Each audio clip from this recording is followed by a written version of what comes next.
I joined the Navy back in 2006, and after I got out of boot camp, they ended up sending me to Boston to serve on the USS Constitution for a few years. So what you see on the first two right here, I actually got while I was on the Constitution, just a combination of like community service, giving tours to politicians, so on and so forth. Are there any of those ribbons that you're especially proud of?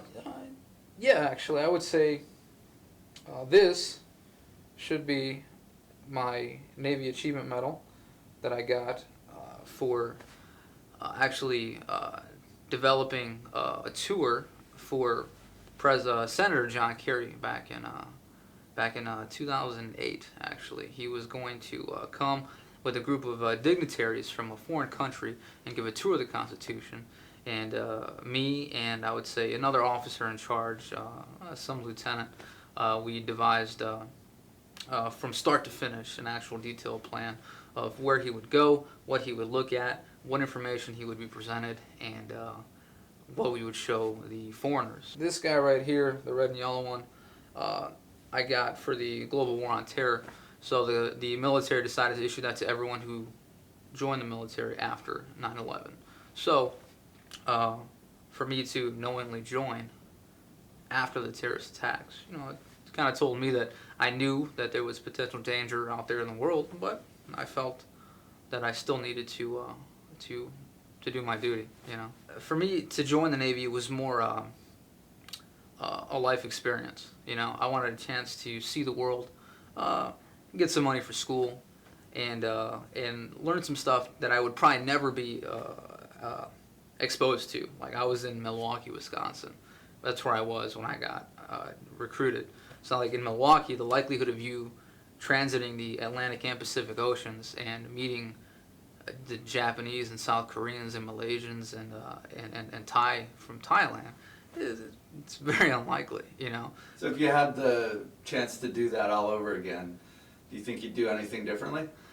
The only thing I can think of is I probably would have either joined the Marine Corps, or I probably would have applied to do special warfare in the military.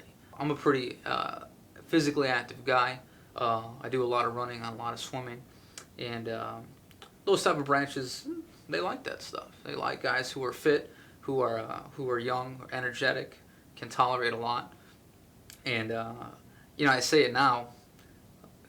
Who knows if my tune would change if I was actually getting shot at, on a daily basis. But if I could do it all over again, I would have definitely joined or picked a job in the military that was more based on tactics instead of strategy and operations. Is there ever a time while you were in the Navy that you felt like your life was in danger, or somebody close to you?